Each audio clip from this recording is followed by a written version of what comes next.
بسم اللہ الرحمن الرحیم بسم اللہ الرحمن الرحیم ولا يجوز احیاء العامر والتوابع كالطریق والشرب۔ موضوع یہ چلا تھا کہ اگر ایک زمین پڑی ہے بے آباد بنجر زمین، ظاہراً جس کا کوئی مالک بھی سامنے نہیں ہے، زمانہ غیبت میں جو بندہ بھی اس کو جا کر آباد کر لے گا بس وہ اس کا مالک بن جائے گا، اگر اس کا قصد تملک کا ہوگا۔ آج فرما رہے ہیں کہ اگر کوئی زمین آباد ہے تو آباد کا احیاء یہ مجازاً کا ہے، چونکہ جو آباد ہے وہ تو ویسے ہی مہیا ہوتی ہے۔ آباد زمین اس کا طرف جو رستہ جا رہا ہے، یہ کہے کہ جی وہ زمین تو اس نے کاشت کی ہوئے ہے فصل، تو جو راستہ ادھر جا رہا ہے یہ اس پر اپنا قبضہ جما لے، وشرب یا اس کے جو نالے کھالے ہیں یہ ان پر اپنا فرماتے ہیں نا، یہ جائز۔ اگر وہ زمین آباد ہے تو ہر وہ شے جو اس آباد زمین سے مربوط ہے، اب وہ چاہے ادھر راستہ ہے جو زمین میں جا رہا ہے، چاہے کوئی پانی کا نالہ ہے جو وہاں جا رہا ہے، یا وہاں ویسے کوئی خالی جگہ پڑی ہے جہاں کر فصل کاٹ کے وہاں رکھتا ہے، الاخری آباد زمین اور ہر وہ جگہ جو اس آباد کے ساتھ متعلق ہے اس کا احیاء، یعنی یہ جا کر کہے کہ میں تو ادھر قبضہ کر رہا ہوں، اس کو احیاء کر رہا ہوں، نہ، یہ جائز نہیں۔ ٹھیک ہو گیا؟ خوب، آگے فرماتے ہیں ولا، اسی طرح وہ زمینیں جو مفتوحہ عن وطن ہوتی ہیں، توجہ کرنا ہے، انشاءاللہ آج ابھی آئے گا۔ بعض علاقے ایسے ہوتے ہیں کہ لشکر اسلام یا پیغمبر اسلام وقت کا نبی ان کو دعوت الاسلام دیتا ہے اور وہ اسلام کو قبول کر لیتے ہیں، جیسے کافر ہونے کے زمانے وہ اپنی زمینوں کے مالک تھے، وہ اب بھی اسی طرح اپنی زمینوں کے مالک رہیں گے۔ ٹھیک ہو گیا؟ لیکن ایک کچھ زمینیں ہوتی ہیں، اس کو کہا جاتا ہے مفتوحہ عن وطن۔ مفتوحہ عن وطن کس کو کہا جاتا ہے؟ یہ اصطلاح یاد کر لیں۔ وہ ہوتا ہے کہ لشکر اسلام نے حملہ کر کے بزور بازو چابر اس علاقے پر قبضہ کیا، یعنی ان لوگوں نے جیسے کہتے ہیں نا جی پیار محبت میں اسلام کے حوالے نہیں کی، لشکر اسلام نے حملہ کیا اور حملہ کر کے اپنی طاقت سے ان کے علاقوں پر قبضہ کر لیا، تو ان کو کہا جاتا ہے مفتوحہ عن وطن، عین کے ساتھ، عن وطن۔ ٹھیک، کہ وہ علاقے جن کو لشکر اسلام نے اپنی طاقت کے ذریعے، طاقت اخلاق والی نا، دوسری لڑائی پیڑ والی، وہاں گیا حملہ کیا اور ان کو اپنے کام لیا، ان کو کہتے ہیں مفتوحہ عن وطن۔ ہر وہ زمین جو مفتوحہ عن وطن ہوگی یا وہ آباد ہوگی یا غیر آباد ہوگی، تیسری کیفیت تو نہیں ہوتی نا۔ اب اگر وہ آباد ہے، عامرها، اس پر تمام مسلمانوں کا برابر کا حق ہے، یعنی اس مفتوحہ عن وطن زمین کی جتنی انکم بھی ہوگی، جس مد میں ہوگی، وہ تمام مسلمانوں کے مصالح پر، ضروریات پر خرچ کی جائے گی، کسی ایک کو اس میں خصوصی طور پر حق نہیں ہے۔ اور اس طرح بھی نہیں ہے کہ جناب وہ جیسا چاہیں تصرف کریں، نہ، بلکہ تمام مسلمان اس میں برابر ہیں اگر وہ تھی آباد، اور اگر وہ غیر آباد تھی اس کے لیے اصطلاح استعمال کی عامر کے مقابل میں غامر۔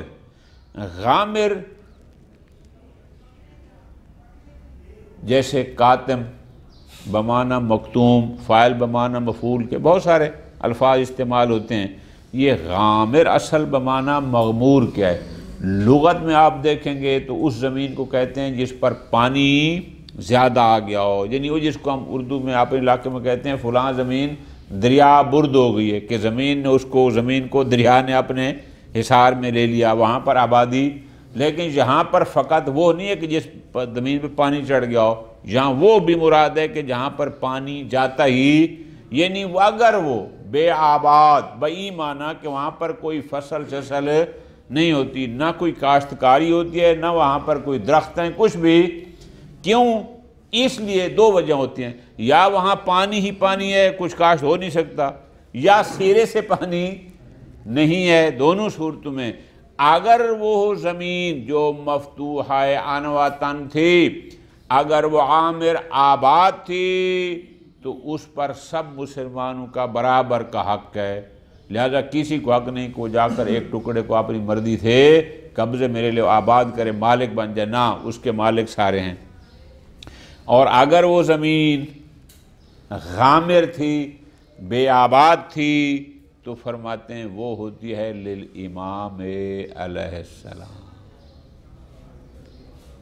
ٹھیک ہو گیا؟ پھر اس کے آگے احکام ہے، جب امام کے لیے پھر زمانہ امام کی حضور کا ہے یا زمانہ امام کے الاخر ہی۔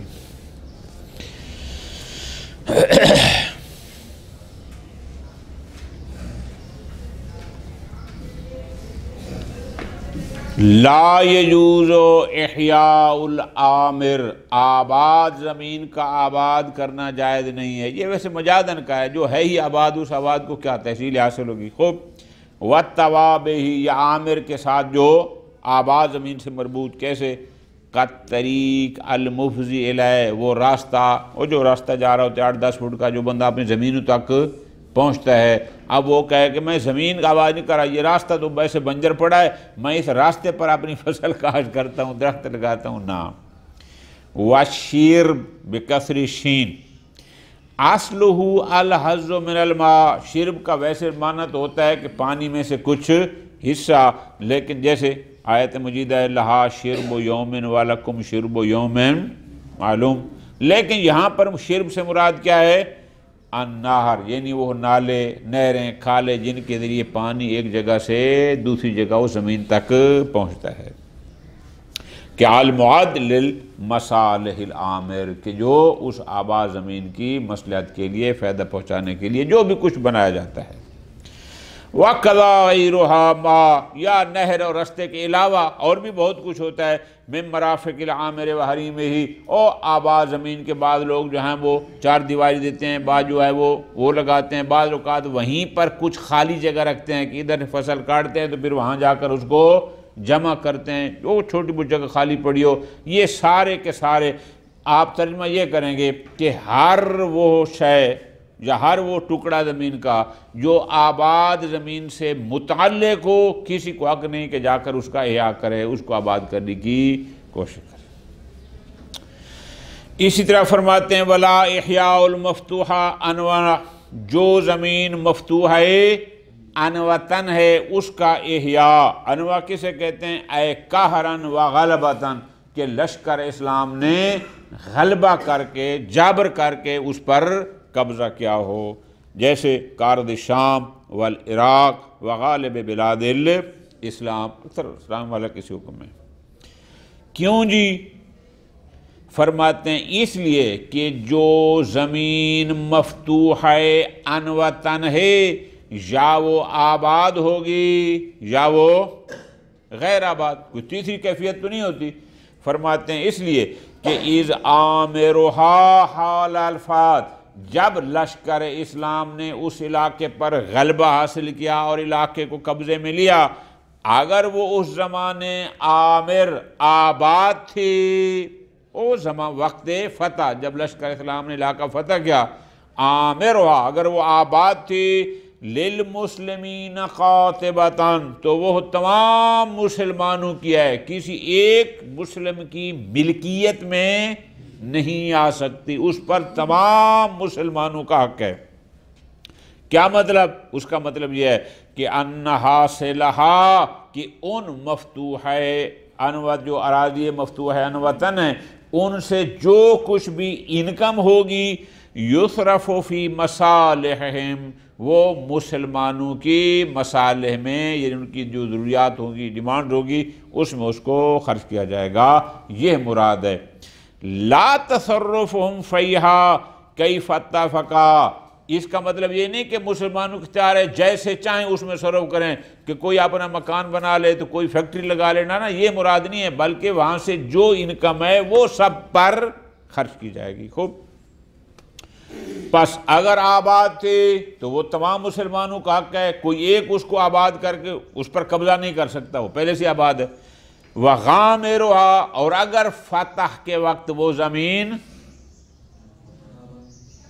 برباد تھی، یعنی آباد نہیں تھی، غیر آباد تھی کسی وجہ سے، آگے اس کی خبر آ رہی، جواب آ رہا ہے للامام علیہ السلام، وہ ہوگی امام کی۔ غامر ہی خلاف العامر، عامر ہو گیا آباد، غامر ہو گیا بے آباد، ٹھیک۔ وَإِنَّمَا قِيلَ لَهُ غامر، اس کو غامر کیوں کہتے ہیں؟ لغتاً تو غامر اس لیے کہا جاتا ہے کہ لِأَنَّ الْمَاءَ يَبْلُغُهُ، چونکہ وہاں تک پانی پہنچ جاتا ہے، فَيَقُوم، گھیر لیتا ہے، مراد کیا کہ وہاں پانی، جس جگہ مسلسل پانی ہی پانی ہو، وہاں پھر فصل تو نہیں ہو سکتے نا۔ خوب، ہوا فاعل بمانا مفعول، یہ غامر بمانا مغمور کے ہے، در حقیقت پانی نے اس کو جا کر گھیرا ہوتا ہے، اس ارض کو ارض مغمورہ کہتے ہیں، لیکن یہ غامر بمانا خوب مفعول کا قول، جیسے کہتے ہیں سرٌ کاتم بمانا مکتوم، ماؤن دافق بمانا مدفوع، یہ بھی اسی معنی میں۔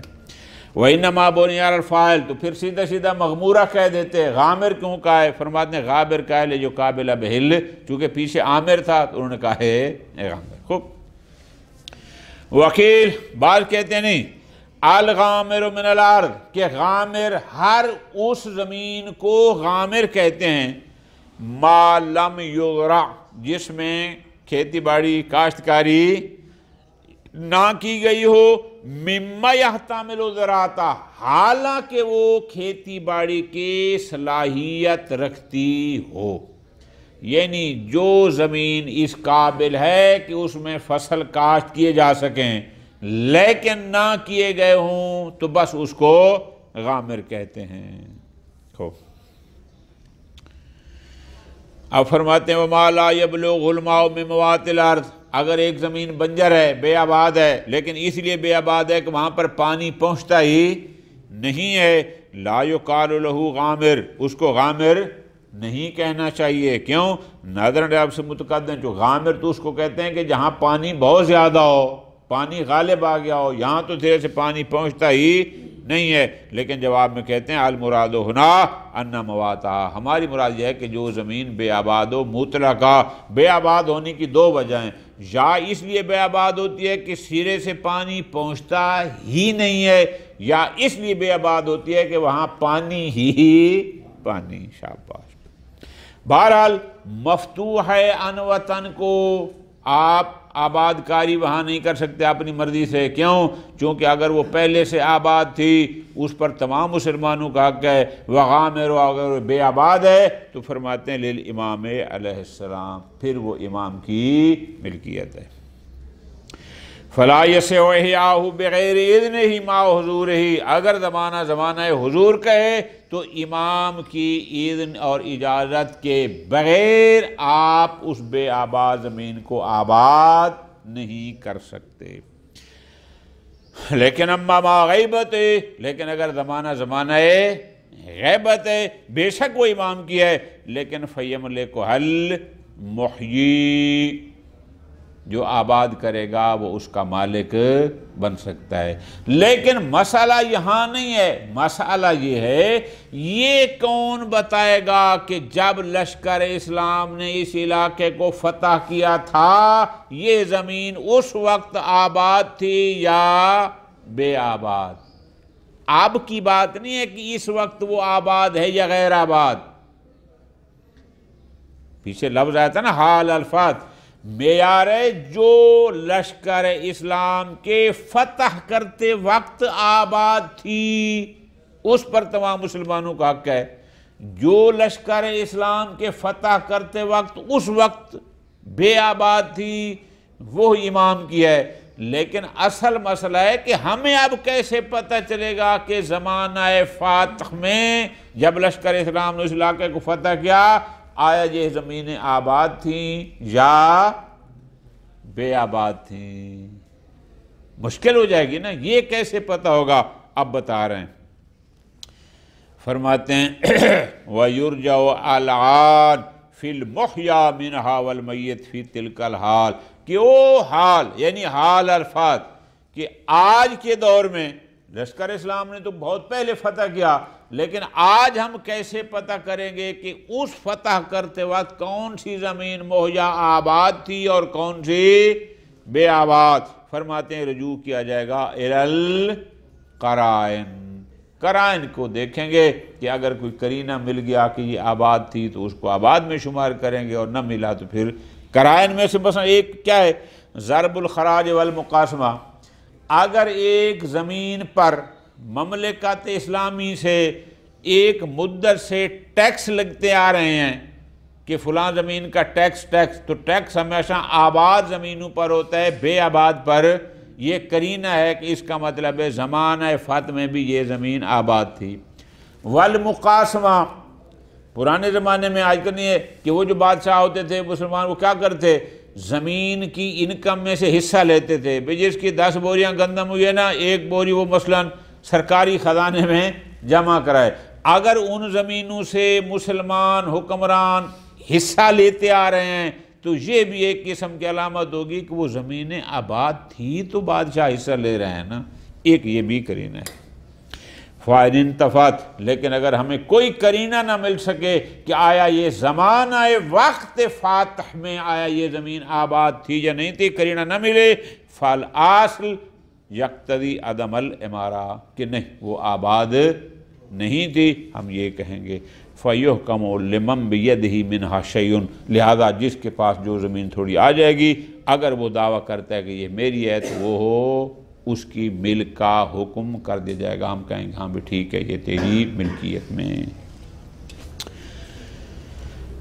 اسی طرح فرماتے ہیں ایک اور زمین ہے جس کا احیا نہیں ہو سکتا وہ بھی اسی غامر کی طرح ہے. وہ کون سی؟ وَقَذَا كُلُّ مَا اے مواد من الارض کہ لم یجر علیہ ملک المسلم. اگر ایک ایسی زمین ہے جو کبھی کسی ملک مسلمان کی ملکیت میں نہیں رہی وہ بھی امام علیہ السلام کی شمار ہوتی ہے. پس جب امام کی ہے اگر زمانہ حضور ہے تو امام کے اذن کے بغیر اس کو آباد نہیں کیا جا سکتا. ہاں اگر زمانہ غیبت ہے تو پھر وہ آباد کیا جا سکتا ہے. ٹھیک ہو گیا. وَمِثْلُهُ مَا جَرَى عَلَيْهِ مِلْكُهُ اسی طرح کہ نہیں کسی زمانے وہ تھے مالک لیکن اب وہ لوگ بعد اہلوا وہ سارے ہلاک ہو گئے برباد ان میں سے کوئی بھی نہیں رہا تو اصالتاً وہ امام علیہ السلام کی ملکیت ہوتی ہے. لہذا زمانہ حضور ہوگا تو پھر امام سے اذن لینا ہوگا. زمانہ غیبت ہے تو پھر مباح.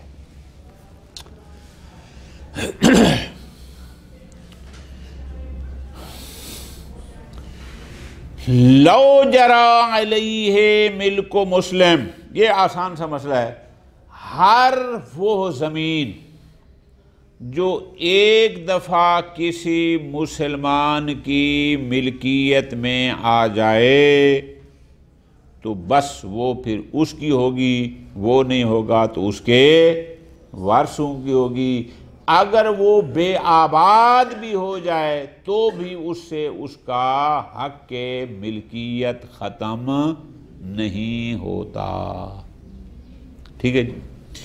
لو جرا علیہ ملک مسلم معروف اگر ایک چیز پر کسی مسلمان معروف یعنی معین پتہ ہو کہ یہ فلاں مسلمان اس کا مالک تھا تو جس مال پر یا جس چیز پر اگر ایک مسلمان کی ملکیت معروف یعنی معین جاری ہو جائے، یعنی ایک دفعہ جس کی ملکیت میں آ گیا فَهُوَ لَهُ، تو وہ پھر ہمیشہ اسی کی ہوگی، وَلِوَارِثِهِ بَعْدَهُ، اور اس کے مرنے کے بعد پھر اس کے وارثوں کی ہوگی، جیسا کہ باقی ملکیتیں ہوتے ہیں، یہ مواد بھی اسی کھاتے میں ہوگا۔ لا ينتقل عنہ بسیرورتہ مواتا، اگر وہ زمین بے آباد ہو گئی، غیر آباد ہو گئی، تو اس سے وہ اس کی ملکیت سے منتقل، یعنی یہ نہیں کہ اب زمین چونکہ غیر آباد ہو گئی لہذا اس کی ملکیت ہی ختم ہو جائے، نہ اس سے منتقل ایسے نہیں ہوگی، مطلقہ۔ ٹھیک ہے جی، اب چاہے وہ مالک بنا تھا، کیسے دیکھو جی انسان کیسے مالک بنتا ہے، یا اس نے آباد کر کے اس کا مالک بنا تھا، یا اس نے کسے خریدی تھی، لیکن ایک دفعہ ایک مسلمان کی ملکیت میں آ گئی ہے تو اب اس کی رہے گی، بے شک وہ اگر مواد بھی ہو جائے، بے آباد بھی ہو جائے، تو اس سے اس کا حق کی ملکیت ختم نہیں ہوتا۔ اچھا جی، کیوں؟ لِأَصَالَةِ بَقَائِل، استصحاب کریں گے بقائے ملک کا، وَخُرُوجُهُ يَحْتَاجُ إِلَىٰ سَبْبٍ نَاقِلٍ، ایک شے جب کسی کی ملکیت میں ہو تو ملکیت سے خارج ہونا کہ یہ شے اب فلاں کا ملک نہیں ہے، تو اس خروج کے لیے تو بھئی کوئی سبب ہے شرعی چاہیے۔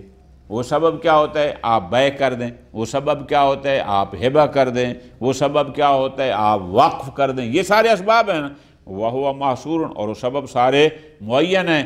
زمین کا بے آباد ہونا ان اسباب میں سے نہیں ہے کہ جس کے ذریعے شے اس کی ملکیت سے خارج ہو جاتی ہے۔ وکیل بعض حضرات کہتے ہیں کہ نہیں جی نہیں، يَمْلُكُهَا الْمُحْيِي بَعْدَ سَيْرُورَتِهَا مَوَاتًا وَيَبْطُلُ حَقُّ السَّابِقِ، کہ اگر ایک زمین موات ہو گئی، بے آباد ہو گئی، بنجر، بے شک پہلے وہ آباد تھی، کسی کی ملکیت میں تھی، اب اگر مواد کا مصداق بن گئی ہے، جو بھی اس کا احیاء کرے گا بس وہی اس کا مالک بن جائے گا، بے شک وہ پہلے کسی کی ملکیت میں بھی کیوں نہ ہو۔ بعض یہ کہتے ہیں کیوں؟ وہ کہتے ہیں اس لیے کہ ہمارے پاس روایات موجود ہیں۔ پہلی روایت یہ ہے کہ امام نے فرمایا من احیا ارضا میتۃ فہیا لہ، تو یہ بھی تو اسی ارض میتہ کا احیاء کر رہا ہے، لہذا اس کی ہو گئی۔ اس طرح دوسری روایت ابھی خالد کابلی کی امام باقر علیہ السلام سے امام فرماتے ہیں وجدنا فی کتاب علی علیہ السلام، کہ مولا نے اس میں یہ تعریف فرمایا تھا کہ ان الارض للہ یورثھا من یشاء من عبادہ والعاقبۃ للمتقین، یہ سورہ اعراف کی آیت ہے۔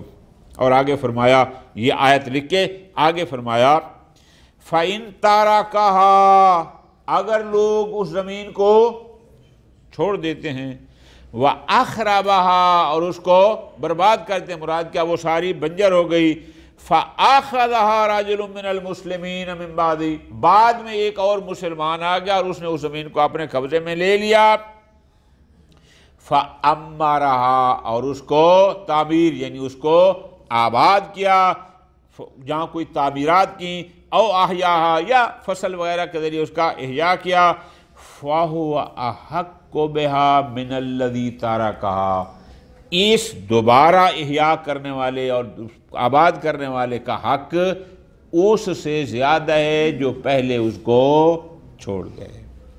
اور اسی طرح کی روایت امام صادق اسلام نے فرمایا ایما رجل، کہ کوئی بھی شخص آتا خاربتن باسرہ، کہ وہ ایک ایسی زمین پر آتا ہے کہ جو بائرہ کہتے ہیں ایسی زمین کو کہ جس میں نہ کوئی درخت ہو اور نہ ہی کوئی فصل ہو، کہ ایک شخص آتا ہے ایک ایسی بے آباد زمین پر جس پر کوئی فصل بھی نہیں ہے، کوئی درخت ور کچھ بھی نہیں ہے، فاستخرجہا، اور وہ اس کو وہاں سے نکالتا ہے، مراد کیا یعنی اس کو آباد کرتا ہے، وقرا انہارہا، اور اس کے جو نالے کھالے ہوتے ہیں ان کو صفائی کرتا ہے جیسے آپ لوگ کرتے ہیں، وَأَمَّرَهَا، اور پھر وہ اس کو تعمیر، مراد کیا یعنی آباد کاری، اس میں فصل اگانا یہ سب کچھ کرتا ہے، فَأَنَّ عَلَيْهِ فِيهَا صَدَقَةٌ، تو اس پر فقہ یعنی کہ زکوٰۃ کے جو احکام ہیں وہ ہوں گے، فَإِن كَانَتْ فَإِنْ كَانَتْ أَرْضًا لِرَجُلٍ، اگر وہ زمین تھی کسی اس سے پہلے کسی اور بندے کی، فَغَابَ عَنْهَا، اور وہ بندہ اس زمین سے غائب ہو گیا، وَتَرَكَا، وہ چھوڑ گیا، وَأَخْرَبَا، اس خراب کر دی، جب اس نے سب کچھ کر لیا، جا بعد میں وہ پہلا بندہ آ گیا، يَطْلُبُهَا، وہ اس سے طلب کرتا ہے، فرماتے ہیں فَإِنَّ الْأَرْضَ لِلَّهِ، جبکہ زمین کا مالک یا اللہ ہے، وَلِمَنْ أَمَّرَهَا، یا وہ ہے جو اس کو آباد کرتا ہے۔ تو ان دلیلوں سے کیا ثابت ہوا کہ بے شک پہلے وہ کسی مسلم کی ملکیت میں رہی ہو، لیکن اب اگر وہ مواد کا مصداق بن گئی ہے تو جو بھی آ کر آباد کرے گا اب وہ اسی کی ہو جائے گی۔ ھذا ھو الاقویٰ، شہید ثانی کا وارڈ بھی انہی قلعہ والوں کے ساتھ ہے۔ خوب فرماتے ہیں وَمَوْضِعُ الْخِلَافِ، یہ جو اختلاف ہے، شہید اول نے کہا کہ جو پہلے کسی مسلمان کی ملکیت میں رہی ہو، بعد میں کوئی بندہ احیاء کے ذریعے مالک نہیں بن سکتا چاہے وہ مواد ہو جائے۔ قلعہ والوں نے کہا کہ نہیں، دوسرا بندہ مالک بن سکتا ہے۔ یہ اختلاف وہاں ہے اذا کان السابق قد ملکہ بالاحیاء، کہ اگر پہلا بندہ بھی اس پر مالک بنا تھا فقط آباد کاری کے ذریعے، لیکن لو کان قد ملکہ، لیکن اگر وہ پہلا بندہ اس زمین کا مالک بنا تھا بالشراء، اس نے خرید کی تھی، وناوی، یا اس کو وراثت منتقل ہوئی تھی مثلا، لم یزل منکہ عنہا اجماعاً، پھر اس کا حق کی ملکیت کبھی بھی اس سے زائل نہیں ہوگا۔ اور اس پر دعویٰ اجماع کیا ہے جناب علامہ نے تذکرہ میں عن جمیع اہل کل عرض۔ خوب یہ بات تو تھی فی الحال پیچھے چل رہی تھی، وہ زمینیں جو مفتوحہ تھی عن وطن کہ لشکر اسلام نے حملہ کیا اور حملہ کر کے علاقوں پر قبضہ کر لیا۔ کل عرض اسلم علیہا اہلہا طوعا، ایک لوگ سارے کافر تھے، ان کو دعوت اسلام دی گئی اور وہ طوعاً یعنی جبراً نہ، طوعاً اپنے اختیار سے وہ سارے کے سارے مسلمان ہو گئے۔ تو وہ تمام لوگ جو طوعاً اپنے اختیار سے اسلام لیتے ہیں وہ ساری زمینیں فاہجہ لہم، وہ جیسے زمانہ کفر میں ان کی تھیں اب بھی۔ طوعاً کی مثال کیا ہے؟ جیسے مدینہ کے لوگ یہ جنگ کے ذریعے مسلمان نہیں ہوئے جیسے عراق اور شام کے ہوئے، والبحرین و اطراف الیمن، وہاں پر دعوت اسلام دی گئی اور انہوں نے اسلام کو قبول کیا۔ تو یہ لوگ جو طوعاً اسلام لائے ہیں ان کی زمینیں فاہجہ لہم، وہ انہی کی ہیں، یتصرفون فیہا کیف شاءوا، جیسے چاہیں وہ اس میں، یعنی جیسے قبل الاسلام مالک تھے طوعاً اسلام لانے کے بعد اب بھی اسی طرح مالک ہیں۔ وَلَيْسَ عَلَيْهِمْ فِيهَا سَوَى الزَّكَاةُ، سوائے وہ جو زکوٰۃ کے ہیں، اگر زکوٰۃ کی شرائط ہوں گی تو وہ ان پر واجب ہوں گی، اگر زکوٰۃ کی شرائط نہیں ہے تو پھر وہ بھی واجب نہیں ہوں گی۔ خوب ھذا اذا قاموا بعمارتها، یہ تب ہے کہ جیسے وہ کفر کے زمانے میں انہوں نے زمینوں کو آباد رکھا ہوا تھا، اب بھی اسی طرح انہوں نے زمینوں کو آباد رکھا ہوا ہے تو اب بھی انہی کی ملکیت میں رہیں گی۔ لیکن لو ترکوہا، لیکن اگر وہ اسلام تو لائے لیکن انہوں نے ان زمینوں کو ترک کر دیا، فخربت، اور وہ زمینیں برباد ہو گئیں، فإنہا تدخلو، پھر واپس آ جائیں گی کس میں؟ وہ اسی پہلی میں کہ من احیا ارضاً میتتاً فاحیا لا، کہ آیا جو احیا کرتے ہو مالک ہے یا نہیں۔ وصلی اللہ علیہ وسلم۔